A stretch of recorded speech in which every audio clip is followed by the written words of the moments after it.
lalaking guro sa Caloocan, walang awang minolestya raw ang kanyang 11 anyos na estudyante at ang masaklap, ginawa raw ito sa loob pa mismo ng eskwelahan.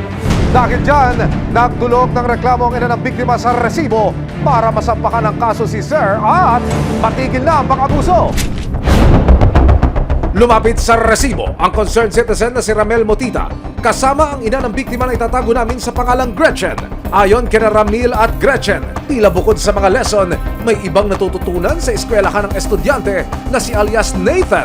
Ano ang basihan para kung magkaroon tayo ng ganitong klase ng reklamo? Meron pong mga screenshots na talagang may relasyon. Umuwi ang bata ng may sugat sa lips, mga 2 beses.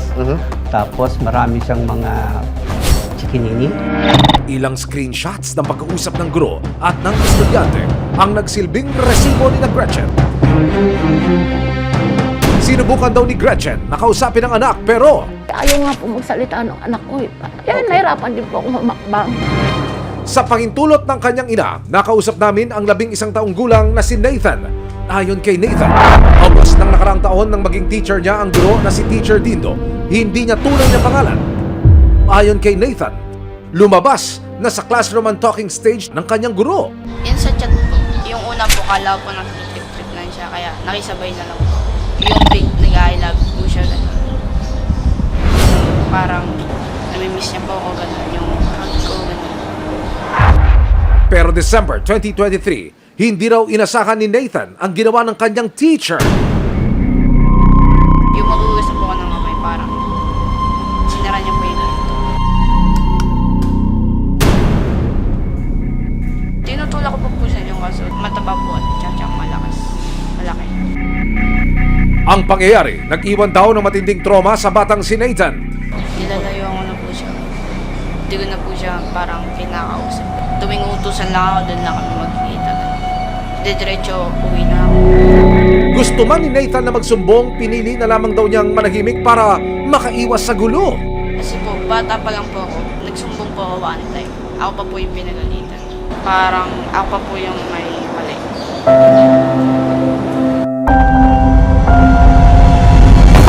Kasama ang resibo, nagpasya na ang pamilya ni Nathan na formal na magsampa ng reklamo laban sa guro. Teacher Dindo, ready ka na bang maturuan ng leksyon?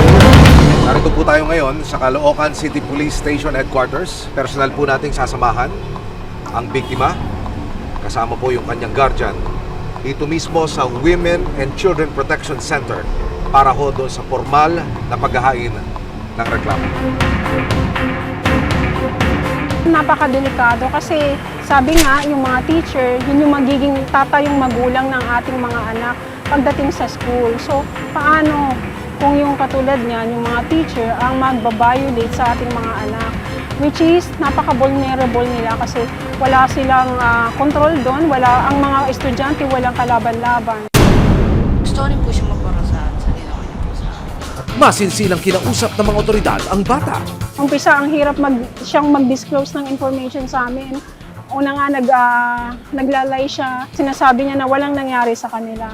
Pero after thorough interview, doon nga, na-disclose niya na merong nangyari sa kanila 4 times. Pinamedical na namin siya. Tapos, kukuha lang kami, mag-gather kami ng mga evidences at magsasampa kami ng complaints sa Fiscal's Office.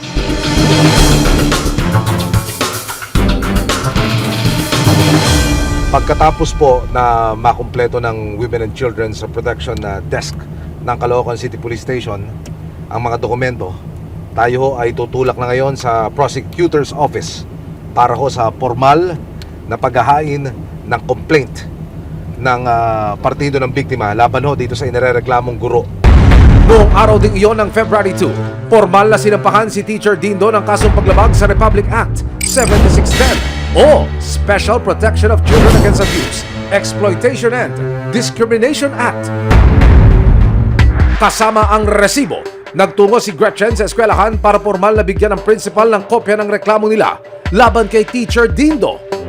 Pero hindi pumayag ang principal na humarap sa camera. Bakit lagi pa anak ko?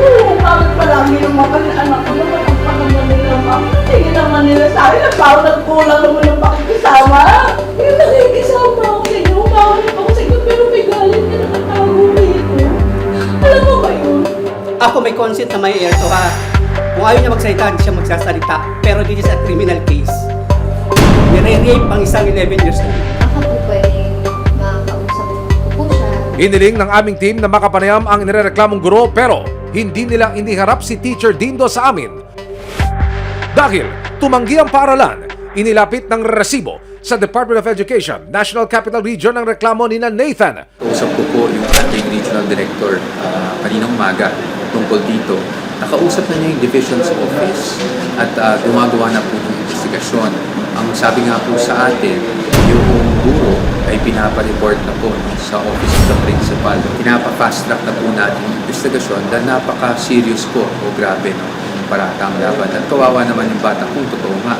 Sa ngalan ng patas na pamamahayag, ilang beses naming tinangkang hingin ang panig ni Teacher Dindo pero desidido siyang hindi magbigay ng anumang pahayag. February 22, 2024, ipinatawag sa Division Office ng Department of Education si Gretchen para formal na masimulan ang paglilitis sa kasong administratibo laban kay Teacher Dindo. Kasalukuyan ng suspindido ang guro habang gumugulong ang investigasyon. Ang pinag-usapan pa pong mas maganda ay yung hinahanapan na po siya ng schedule o para psychology siya, bibigyan na po siya ng ganun treatment. Samantala, nangako ang Department of Education na hindi maapektuhan ang pag-aaral ni Nathan. Tutulungan po siya no, ng mga guro at ng ating sistema ng alternative delivery modes para kahit po nasa bahay lang siya para iwasan ng trauma ay tuloy-tuloy pa rin po yung learning. Malayo-layo pa bago makamit ni Nathan ang hustisya para sa di umano'y naranasan niyang pananamantala. Pero ang mahalaga raw, nasimulan na nila ang laban para maturuan ng leksyon ang guro at hindi na muling makapang-abuso ng iba. Masaya po. Parang nabukasan po yung sakit. Maraming salamat po sa GMA 7 at lalo na po kay Sir Emil. Maraming salamat po.